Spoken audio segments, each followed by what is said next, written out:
नमस्कार दोस्तों, स्वागत है आप सभी का एक बार फिर से हमारे इस चैनल धार्मिक ज्ञान पर।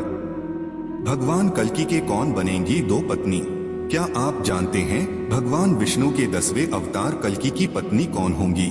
मित्रों, भगवान कल्कि के दो पत्नी का धर्म ग्रंथों में वर्णन मिलता है। कलिक अवतार के पत्नी का जन्म हो चुका है। कल्कि अवतार किसका वध करेंगे? कलयुग की शुरुआत कब हुआ था? भगवान विष्णु का 10वां अवतार कल्कि का होगा। कलयुग के अंत में भगवान फिर जन्म लेंगे और अधर्म का नाश करेंगे। यह सभी जानकारी हम देने वाले हैं विस्तार पूर्वक। आपसे अनुरोध है, आप भगवान श्री कृष्ण के भक्त हैं तो कमेंट में जरूर लिखिएगा जय श्री कृष्णा। धर्म शास्त्रों में अब तक धरती पर 4 युगों के होने की बात कही गई है। इन युगों में से 3 युग सतयुग, त्रेतायुग, द्वापर युग बीत चुके हैं और चौथा युग कलयुग चल रहा है। इन सभी युगों में से कलयुग को सबसे अधिक विनाशकारी बताया गया है। कलयुग में धरती पर हर जगह दुराचार, पाप, अधर्म, पाखंड आदि का बोलबाला होगा। वर्तमान में यही देखने को मिल रहा है। धार्मिक एवं पौराणिक मान्यता के अनुसार जब पृथ्वी पर पाप बहुत अधिक बढ़ जाएगा तब दुष्टों के संहार के लिए विष्णु का यह अवतार यानी कल्कि अवतार प्रकट होगा। कल्कि को विष्णु का भावी और अंतिम अवतार माना गया है। भगवान का यह अवतार निष्कलंक भगवान के नाम से भी जाना जाएगा। आपको ये जानकर आश्चर्य होगा कि भगवान श्री कल्कि 64 कलाओं के पूर्ण निष्कलंक अवतार हैं। श्री कृष्ण ने गीता में कहा है कि जब जब धरती पर पाप बढ़ेगा तब तब मैं धरती पर धर्म की स्थापना के लिए जन्म लूंगा। वेदों पुराणों में भी यह उल्लेख मिलता है कि भगवान विष्णु सृष्टि के पालनहार हैं। इसलिए कलयुग में जब पाप और अधर्म अपनी चरम सीमा पर होंगे तब भगवान विष्णु कल्कि अवतार में जन्म लेंगे और धरती पर बढ़ते पापों का अंत करेंगे। श्रीमद् भगवद गीता में बताया गया है कि कल्कि अवतार भगवान विष्णु का 10वां अवतार होगा। अपने माता पिता की 5वीं संतान होंगे। भगवान कल्कि के पिता का नाम विष्णुयश और माता का नाम सुमति होगा। पिता विष्णुयश का अर्थ हुआ ऐसा व्यक्ति जो सर्वव्यापक परमात्मा की स्तुति करता लोकहितैषी है। सुमति का अर्थ है अच्छे विचार रखने और वेद, पुराण और विद्याओं को जानने वाली महिला। कल्कि निष्कलंक अवतार हैं। भगवान का स्वरूप सगुण रूप परम दिव्य है। दिव्य अर्थात दैवीय गुणों से संपन्न। वे सफेद घोड़े पर सवार हैं, जैसा कि आप तस्वीर में देख पा रहे होंगे। भगवान का रंग गोरा है लेकिन गुस्से में काला भी हो जाता है। वे पीले वस्त्र धारण किए हैं। प्रभु के हृदय पर श्रीवत्स का चिन्ह अंकित है। गले में कौस्तुभ मणि है। स्वन्य उनका मुख पूर्व की ओर है तथा अश्व दक्षिण में देखता प्रतीत होता है। यह चित्राण कल्कि की सक्रियता और गति की ओर संकेत करता है। युद्ध के समय उनके हाथों में 2 तलवारें होंगे। पृथ्वी पर पाप की सीमा पार होने लगेगी तब दुष्टों के संहार के लिए विष्णु का यह अवतार प्रकट होगा। भगवान का ये अवतार दिशाधारा में बदलाव का बहुत बड़ा प्रतीक होगा। इसका अर्थ उनके आक्रमण में शांति, श्वेत रंग, शक्ति, अश्व और परिष्कार, युद्ध लगे हुए हैं। तलवार और धनुष को हथियारों के रूप में उपयोग करने का अर्थ है कि आसपास की और दूरगामी दोनों तरह की दुष्ट प्रवृत्तियों का निवारण करेंगे, अर्थात भगवान धरती पर से सारे पापों का नाश करेंगे। मित्रों, आइए अब जान लेते हैं कहाँ होगा भगवान कल्कि का जन्म। कल्कि भगवान उत्तर प्रदेश में गंगा और रामगंगा के बीच बसे मुरादाबाद के संभल ग्राम में जन्म लेंगे। भगवान के जन्म के समय चंद्रमा धनिष्ठा नक्षत्र और कुंभ राशि में होगा। सूर्य तुला राशि में स्वाति नक्षत्र में गोचर करेगा।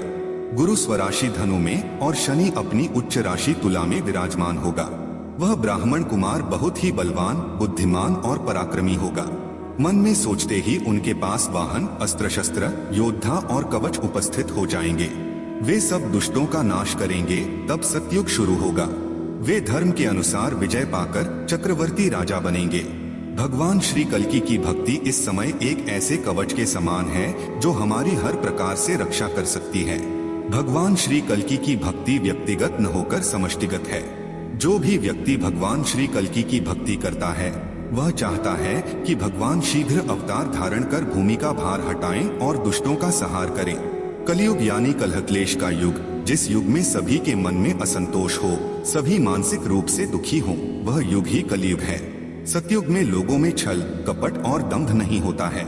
श्रीमद् भागवत गीता के 12वें स्कंद के 24वें श्लोक में वर्णन है कि भगवान विष्णु के कल्कि अवतार का जन्म विशेष और शुभ ग्रह नक्षत्रों की स्थिति में होगा।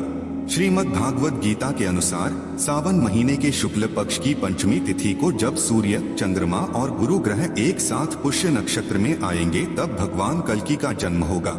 इसी कारण सावन महीने के शुक्ल पक्ष की पंचमी को कल्कि जयंती के रूप में मनाया जाता है। सतयुग, त्रेतायुग और द्वापर युग में अब तक भगवान विष्णु मत्स्य, कूर्म, वराह, वामन, परशुराम, श्री राम और श्री कृष्ण रूप में जन्म ले चुके हैं और कलयुग में अपने काल रूप कल्कि में जन्म लेंगे। भगवान कल्कि के परिवार में उनके 3 बड़े भाई सुमंत, प्राज्ञ और कवि होंगे। भगवान कल्कि के गुरु परशुराम होंगे और परशुराम के आशीर्वाद से ही कल्कि भगवान शिव की कठोर तपस्या कर दिव्य शक्तियों को प्राप्त करेंगे। भगवान कल्कि की 2 पत्नियां होंगी जिनके नाम पद्मा और रमा होगा। भगवान कल्कि के जय, विजय, मेघवाल और बलाहक नाम के 4 पुत्र होंगे। भगवान कल्कि का वाहन सफेद घोड़ा होगा। त्रेतायुग में एक अंश अधर्म अपना पैर जमा लेता है। द्वापर युग में धर्म आधा ही रह जाता है। कलयुग के आने पर 3 अंशों से इस जगत पर अधर्म का आक्रमण हो जाता है। इस युग में धर्म का सिर्फ 1/4 अंश ही रह जाता है। सतयुग के बाद जैसे जैसे दूसरा युग आता जाता है वैसे वैसे मनुष्यों की आयु, वीर्य, बुद्धि, बल और तेज का ह्रास होता जाता है। पहले लोग 150 साल तक जीते थे, अब इस कलयुग में 50 से लेकर 80 से उम्र में ही मर जाते हैं। कलिक अवतार के पत्नी का जन्म हो चुका है। कल्कि भगवान की पत्नी का नाम देवी लक्ष्मी का ही एक अन्य नाम होगा, पद्मा। ऐसी भी कथा है कि देवी वैष्णवी यानी माता वैष्णो देवी जो रामावतार के समय से भगवान से विवाह से लिए तपस्या कर रही हैं, उनकी तपस्या कल्कि भगवान पूर्ण करेंगे और उनसे विवाह करेंगे। अब जब भगवान कल्कि का जन्म कलयुग के राक्षस कली पुरुष के नाश के लिए होगा तब उनका विवाह माता वैष्णवी से होगा। इसके साथ ही उनका विवाह प्रेमा से भी होगा। इसके अलावा उनके 4 पुत्र भी होंगे। कल्कि अवतार के जन्म का उद्देश्य जानिए। कल्कि देवता से जुड़े रोचक तथ्य। शास्त्रों के अनुसार भगवान विष्णु के कल्कि अवतार के साथ ही कलयुग का अंत समय शुरू हो जाएगा और सतयुग की पुनर्स्थापना होगी। श्रीमद् भगवत गीता के अनुसार कलयुग में अधर्म के कारण लोगों का एक दूसरे से विश्वास उठ जाएगा और मन में एक दूसरे के प्रति द्वेष और हीन भावना बढ़ जाएगी। ऐसे में भगवान कल्कि के जन्म का मुख्य उद्देश्य होगा लोगों के मन में धर्म के प्रति आस्था बढ़ाना। भगवान कल्कि अपने उपदेश और ज्ञान से लोगों को आपस में सहयोग और प्रेम से रहना सिखाएंगे। धरती पर बढ़ रहे दुराचार और महिलाओं के प्रति अत्याचार को खत्म कर कल्कि अवतार लोगों को धर्म के मार्ग पर चलने के लिए प्रेरित करेंगे। कल्कि अवतार धरती पर बढ़ रहे पाप को खत्म कर धरती पर संतुलन बनाकर लोगों के मन में भक्ति भाव बढ़ाएंगे। पुत्रः पितृवधम कृत्वा पिता पुत्रवधं तथा निरुद्वेगो वृहद्वादी न निंदामुपल्प्स्यते म्लेच्छीभूतं जगत् सर्व भविष्यति न संशयः हस्तो हस्तं परिमुषेद युगान्ते समुपस्थिते। पुत्र पिता का और पिता पुत्र का वध करके भी उद्विग्न नहीं होंगे। अपनी प्रशंसा के लिए लोग बड़ी बड़ी बातें बनाएंगे किंतु समाज में उनकी निंदा नहीं होगी।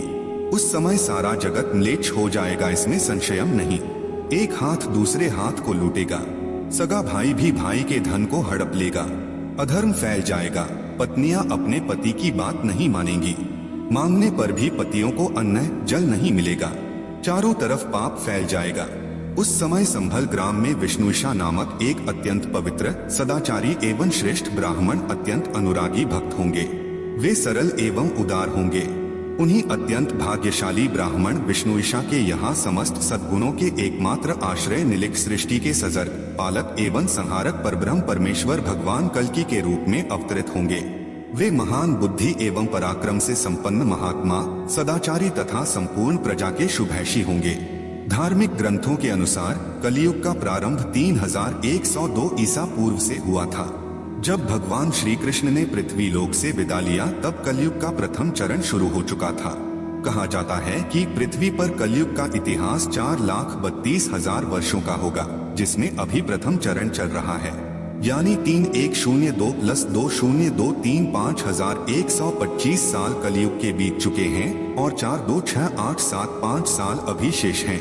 धार्मिक ग्रंथों के अनुसार कलयुग के अंत में कल्कि अवतार में भगवान विष्णु का जन्म होगा।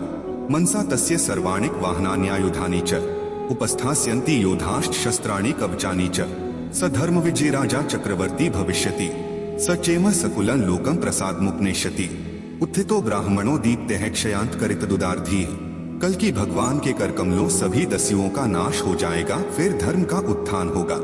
उनका यश तथा कर्म सभी परम पावन होंगे। वे ब्रह्मा जी की चलाई हुई मंगलमयी मर्यादाओं की स्थापना करके रमणीय वन में प्रवेश करेंगे। इस प्रकार सर्वभूतात्मा सर्वेश्वर भगवान कल्कि के अवतरित होने पर पृथ्वी पर पुनः सत्ययुग प्रतिष्ठित होगा। माना जाता है और जैसा वर्तमान में चल रहा है कि कलयुग के अंत में संसार की ऐसी दशा होगी, लोग मछली मांस ही खाएंगे और भेड़ व बकरियों का दूध पिएंगे। गाय तो दिखना भी बंद हो जाएगी। सभी एक दूसरे को लूटने में रहेंगे, व्रत नियमों का पालन नहीं करेंगे, उसके विपरीत वेदों की निंदा करेंगे। स्त्रियां कठोर स्वभाव वाली व कड़वा बोलने वाली होंगी। वे पति की आज्ञा नहीं मानेंगी। अमावस्या के बिना ही सूर्य ग्रहण लगेगा। अपने देश छोड़कर दूसरे देश में रहना अच्छा माना जाएगा। व्याभिचार बढ़ेगा। उस समय मनुष्य की औसत आयु 16 साल होगी। 7-8 वर्ष की उम्र में पुरुष व स्त्री समागम करके संतान उत्पन्न करेंगे। पति व पत्नी अपनी स्त्री व पुरुष से संतुष्ट नहीं रहेंगे। मंदिर कहीं नहीं होंगे। युग के अंत में प्राणियों का अभाव हो जाएगा। तारों की चमक बहुत कम हो जाएगी। पृथ्वी पर गर्मी बहुत बढ़ जाएगी। इसके बाद सतयुग का आरंभ होगा। उस समय काल की प्रेरणा से भगवान विष्णु का कल्कि अवतार होगा। यह अवतार दशावतार परंपरा में अंतिम माना गया। शास्त्रों के अनुसार यह अवतार भविष्य में होने वाला है। कलयुग के अंत में जब शासकों का अन्याय बढ़ जाएगा, चारों तरफ पाप बढ़ जाएंगे तथा अत्याचार का बोलबाला होगा, तब इस जगत का कल्याण करने के लिए भगवान विष्णु कल्कि के रूप में अवतार लेंगे। कल्कि अवतार का वर्णन कई पुराणों में हुआ है, परंतु इसे सर्वाधिक विस्तार कल्कि उपपुराण में मिला है। उसमें यह कथा 19 अध्यायों में वर्णित है। अभी तो कलियुग का प्रथम चरण है। कली के 5 सहस्र से कुछ अधिक समय बीता है। इस समय मानव जाति का मानसिक एवं नैतिक पतन हो गया है, लेकिन जैसे जैसे समय बीतता जाएगा वैसे वैसे धर्म की हानि होगी। सत्य, पवित्रता, क्षमा, दया, आयु, बल और स्मरण शक्ति सबका लोप होता जाएगा। अर्थहीन व्यक्ति असाधु माने जाएंगे। राजा दुष्ट, लोभी, निष्ठुर होंगे। उनमें व लुटेरों में कोई अंतर नहीं होगा। प्रजा वनों व पर्वतों में छिपकर अपना जीवन बिताएगी। समय पर बारिश नहीं होगी, वृक्ष फल नहीं देंगे। कली के प्रभाव से प्राणियों के शरीर छोटे छोटे, क्षीण और रोगग्रस्त होने लगेंगे। मनुष्यों का स्वभाव गधों जैसा दुस्सह, केवल गृहस्थी का भार ढोने वाला रह जाएगा। लोग विषी हो जाएंगे। धर्म कर्म का लोप हो जाएगा। मनुष्य जपरहित, नास्तिक व चोर हो जाएंगे। इसके बाद महाप्रलय होगा और कलयुग का अंत होगा। कहीं भविष्यवाणी सच हुई है और आगे भी होगा।